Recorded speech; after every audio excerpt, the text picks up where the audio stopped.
मेघनाज टिप्समध्ये तुम्हा सर्वांचे खूप खूप स्वागत. अतिशय उपयुक्त टिप्स आजच्या व्हिडिओमध्ये आपण पाहणार आहोत. टिप नंबर 1, भेंडी धुतल्यानंतर लगेच चिरू नका. त्यामुळे भाजी करताना चिकटपणा कमी होतो आणि टेक्स्चर छान राहते. टिप नंबर 2, टोमॅटो लवकर पिकण्यासाठी त्यांना कागदात गुंडाळून ठेवावं. त्यामुळे ते नैसर्गिकरित्या मऊ होतात आणि चव सुधारते. टिप नंबर 3, दूध फाटू नये म्हणून ते गरम करताना मध्येच हलवावं. त्यामुळे उकळी येताना ते खाली लागत नाही. टिप नंबर 4, कढईत जास्त तेल राहिल्यास त्यात थोडं पीठ टाकून ढवळावं. त्यामुळे तेल शोषलं जातं आणि वापरणं सोपं होतं. टिप नंबर 5, चटणीचा रंग काळा पडू नये म्हणून वाटताना थोडे लिंबू टाकावं. त्यामुळे ती ताजी आणि आकर्षक दिसते आणि लवकर खराब होत नाही. टिप नंबर 6, काकडी कडू लागत असल्यास तिचे दोन्ही टोक कापून घासावेत. त्यामुळे कडूपणा कमी होतो आणि चव सुधारते.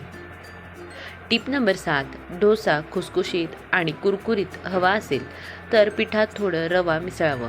त्यामुळे टेक्स्चर क्रिस्पी होतं. टिप नंबर 8, फ्रीजमध्ये बर्फ चिकटू नये म्हणून ट्रेवर थोडं तेल लावावं. त्यामुळे बर्फ सहज निघतो. टिप नंबर 9, भाजी करताना शेवटी थोडं लिंबू पाणी घातल्यास चव फ्रेश लागते. त्यामुळे पदार्थ जास्त चविष्ट होतो. टिप नंबर 10, कढीपत्ता तळून ठेवला तर तो जास्त दिवस कुरकुरीत राहतो. त्यामुळे वापरताना चव छान लागते.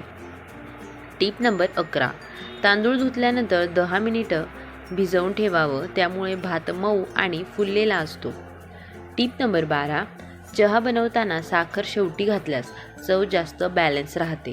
त्यामुळे कडूपणा कमी जाणवतो. टिप नंबर 13, भाजी जास्त खारट झाली तर त्यात थोडं बेसन घालावं. त्यामुळे मीठ संतुलित होतं. टिप नंबर 14, लोखंडी कढई वापरण्याआधी थोडं तेल गरम करावं आणि त्याने कढईला पुसावं. त्यामुळे पदार्थ चिकटत नाही.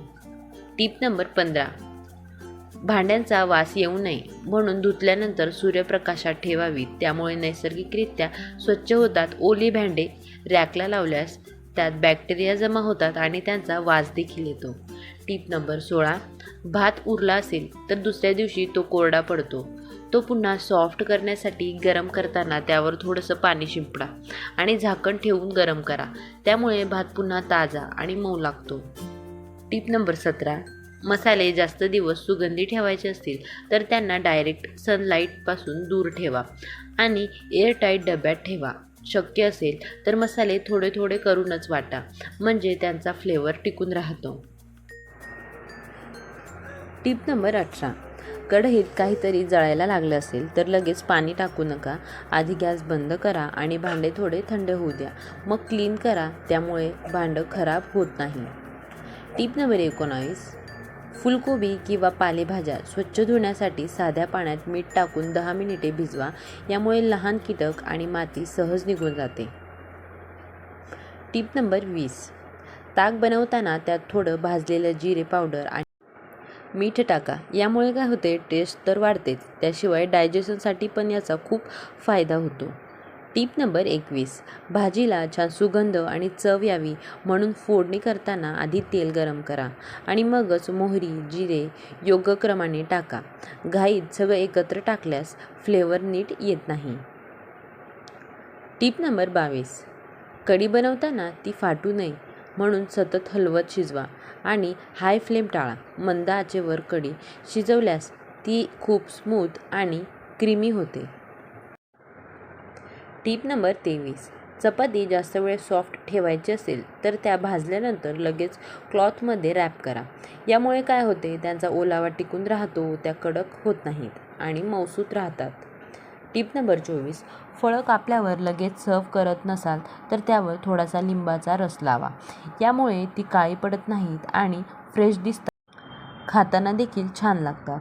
टिप नंबर 25, अंडं उकडताना ते फुटू नये म्हणून पाण्यात थोडं मीठ किंवा व्हिनेगर टाका.